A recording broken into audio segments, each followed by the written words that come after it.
Good evening everyone. तो कैसे हैं आप लोग? आई होप आप लोग बहुत अच्छे होंगे। सबसे पहले स्वागत करती हूँ आपका अपने चैनल हिंदी स्टोरी बाय सपनों की उड़ान में। दोस्तों, जिस इंसान को बहुत पहले बोलना चाहिए था, जो इतने दिनों से चुप था, जिसके बोलने का इंतजार हम सब लोग कर रहे थे, जिसके दुख में भी दुखी थे, लेकिन जिसकी बातों से हम लोग बहुत परेशान थे कि इतना कुछ होने के बाद भी ये इंसान क्यों नहीं बोल रहा है और कहीं ना कहीं वो दोषी है, ये हम सब लोगों ने मन में मान लिया था। ठीक है ना दोस्तों?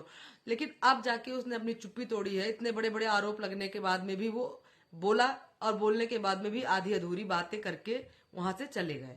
जी हाँ दोस्तों, हम बात करने जा रहे हैं नई कंट्रोवर्सी स्नैपी गर्ल और अंशु के बारे में।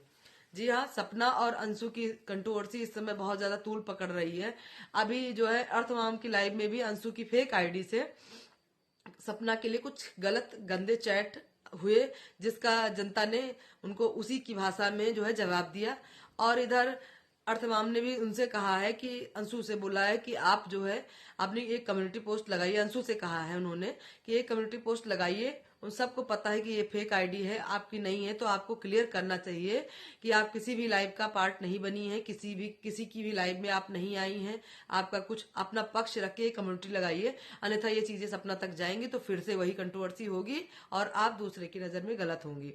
तो सबसे पहले उन्होंने कहा है कि आप जो है एक कम्युनिटी लगाइए। और उधर दूसरी तरफ सपना के सास ससुर ने यह भी कहा कि जो है हमने कंप्लेंट करा दी है और जल्दी ही साइबर कैफे से उसका रिजल्ट मिलेगा, भले ही टाइम लगे लेकिन सच्चाई सामने आएगी। जी हाँ दोस्तों, अब जाके उन्होंने कंप्लेंट किया, इतने दिन के बाद उन्होंने अपना मुंह खोला है और ये बताया है कि द रोड चैनल उनके पास नहीं है। और उन्होंने कंप्लेंट बाकायदा उसकी कॉपी दिखाई है कि देखो हमने कंप्लेंट करा दी है, बहुत जल्दी ही सब कुछ सामने आ जाएगा।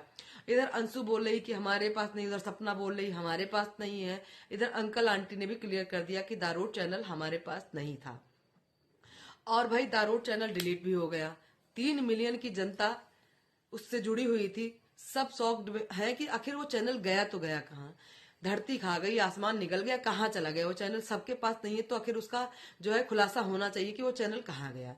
इधर कितना कुछ हो गया उसी चैनल से। 5 लाख का डिमांड आया, सपना की फोटो गंदी बिकनी वाली वायरल करी गई और उधर शॉर्ट वीडियो भी एक आया सपना का गंदा। बहुत कुछ है जो बताया नहीं जा सकता, बहुत कुछ आया। तो उन्होंने कहा कि बहू पर आरोप लगे हैं या बहू की चीजों को इस तरीके से वायरल किया गया है, तो मैं जानना चाहता हूं कि ये चीजें, ये आखिर चैनल है किसके पास। और उन्होंने उनके भाई पर भी आरोप लगाया है कि हो ना हो ये सपना के पास ही चैनल है और इनके भाई ही इसको अटेंड कर रहे हैं, कहीं ना कहीं कंट्रोवर्सी करने के लिए वो ऐसा काम कर रहे हैं। और उन्होंने उनके भाई पर भी आरोप लगाया है कि वो भी ठीक आदमी नहीं है। उन्होंने भी स्विमिंग पूल में अंशु के साथ छेड़छाड़ करी स्विमिंग पूल में। वो बात तो क्लियर इन लोगों ने नहीं उठाई। अरे कुछ भी हो, उस नाबालिग बच्ची की इस सब पारिवारिक राजनीति में उस अंशु की शीशा लेदर मच गई भाई। उधर सास ससुर पे सपना ने आरोप लगाया कि वो उनके साथ छेड़छाड़ करते थे। इधर उनके पापा मम्मी ने ये आरोप लगाया कि उनके भाई छेड़छाड़ करते थे। इन सब कंट्रोवर्सी में अंशु बिचारी पर जो है बिना मतलब के जो है आरोप लगाए जा रहे हैं। एक छेड़छाड़ का मामला नाबालिग लड़की के ऊपर तमाम तरीके की आरोप लगाए जा रहे हैं। आप लोगों की अपनी राजनीति, घरेलू राजनीति को उस बिचारी लड़की पर क्यों थोप रहे हैं? अगर जो बातें थी उस समय आप लोगों ने रिएक्शन क्यों नहीं लिया? अगर लिया नहीं तो फिर अभी क्यों बोल रहे हैं आप लोग? आप लोगों को उस वक्त बोलना चाहिए। और इतना आधा अधूरा। और उन्होंने बैक फटने की बात भी क्लियर करी कि अंशु का पीठ का मांस क्यों फटा था। क्योंकि एक लाइव में सपना से पूछा गया कि उसके अंशु बोल रही है कि मेरे बैक का मांस फटा था, तब भी आप नहीं रुकी थी, आप चली गई थी, तो आखिर क्या बात थी? तो उन्होंने कहा कि अंशु ने क्वेश्चन उठाया तो अंशु ही जवाब दे उस बात का, मैं नहीं जवाब दूंगी। सपना ने जवाब नहीं दिया था।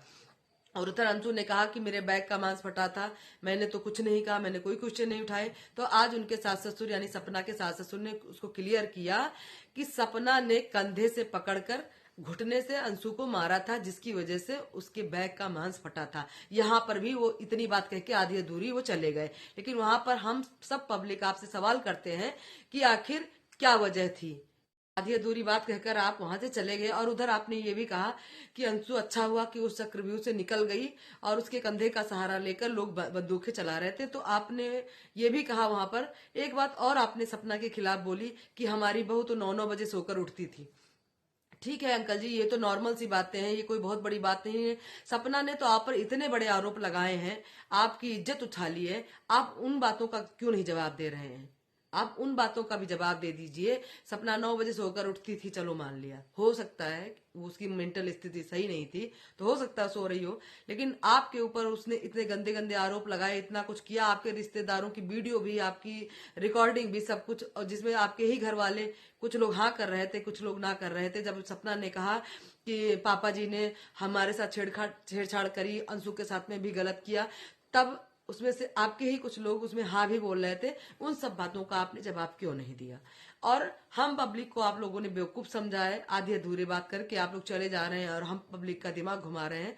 तो प्लीज इस कंट्रोवर्सी में इतना मत गिरिए कि उस बच्ची की भी धज्जियां उड़ाइए। अपनी अपनी बातों को क्लियर करिए। ऐसे आप नहीं जा सकते हैं बात को छोड़कर। आधी अधूरी बात करके आप यहाँ से उठ के चले जाएंगे तो जनता आपको छोड़ेगी नहीं, आप पर क्वेश्चन उठाएगी और उसका जवाब आपको देना पड़ेगा अगर आप सोशल मीडिया पर बात लेकर आए हैं तो। अगर नहीं देंगे तो लोग आप पर आरोप ऐसे लगाते रहेंगे, जिसका जवाब आधी अधूरी बात कहकर आप वहां से चले गए। और उधर आपने ये भी कहा कि अंशु अच्छा हुआ कि उस चक्रव्यूह से निकल गई और उसके कंधे का सहारा लेकर लोग बंदूकें चला रहे थे, तो आपने ये भी कहा वहां पर। एक बात और आपने सपना के खिलाफ बोली कि हमारी बहू तो 9-9 बजे सोकर उठती थी। ठीक है अंकल जी, ये तो नॉर्मल सी बातें हैं, ये कोई बहुत बड़ी बात नहीं है। सपना ने तो आप पर इतने बड़े आरोप लगाए हैं, आपकी इज्जत उछाली है, आप उन बातों का क्यों नहीं जवाब दे रहे हैं?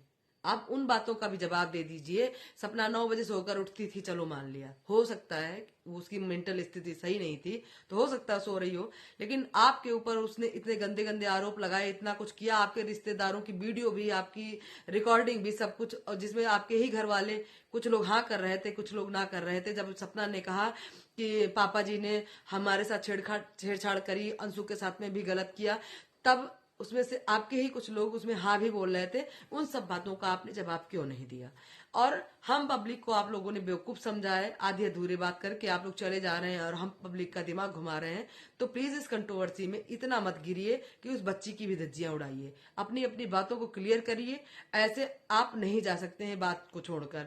आधी अधूरी बात करके आप यहाँ से उठ के चले जाएंगे तो जनता आपको छोड़ेगी नहीं, आप पर क्वेश्चन उठाएगी और उसका जवाब आपको देना पड़ेगा अगर आप सोशल मीडिया पर बात लेकर आए हैं तो। अगर नहीं देंगे तो लोग आप पर आरोप ऐसे लगाते रहेंगे, जिसका जवाब, सवाल बहुत सारे हैं और जवाब आधे अधूरे हैं। आप पर लगे आरोप, आपके लड़के सूरज जी की रिकॉर्डिंग, मारपीट की रिकॉर्डिंग, जितना कुछ है सब सोशल मीडिया पर सामने आ गया है। और आप इस तरीके से आधे अधूरे टुच्चे से एक क्वेश्चन मार्क खींच के गए कि हमारी बहू 9-9 बजे सोकर उठती थी, और अपनी बातों को बिना क्लियर किए हुए आप चले गए। ऐसे नहीं होगा। आप आइए और सबके सवालों का जवाब दीजिए। अगर आप सच्चे हैं तो अपनी बातों को प्रूव करिए, अपने मुंह से अपनी बातों को क्लियर करिए, अन्यथा लोग ऐसे ही उंगली उठाएंगे और ये कंट्रोवर्सी ऐसी ही यूट्यूब पर चलेगी, तब आपको बहुत ही पछतावा होगा। दोस्तों, अगर मेरी बात से सहमत है तो प्लीज अपनी राय अवश्य दीजिएगा और हम आपकी राय का इंतजार करेंगे। और अगर मैंने कुछ गलत कहा है तो उसके लिए हम क्षमा चाहते हैं आप सभी से। और मिलते हैं दोस्तों नेक्स्ट वीडियो में, तब तक के लिए राम राम। और यही बात कहनी है आप सब से कि इतनी कंट्रोवर्सी मत करिए कि एक नाबालिग, एक छोटी बच्ची, अब बच्ची ही बोलेंगे उसको, बड़ी हो गई है तो उससे क्या, लेकिन जितना कुछ निकल कर आया है उसमें कहीं ना कहीं ये लगता है कि अंशु की उतनी ज्यादा गलती नहीं है जितनी ये बड़े लोग गलती कर रहे हैं।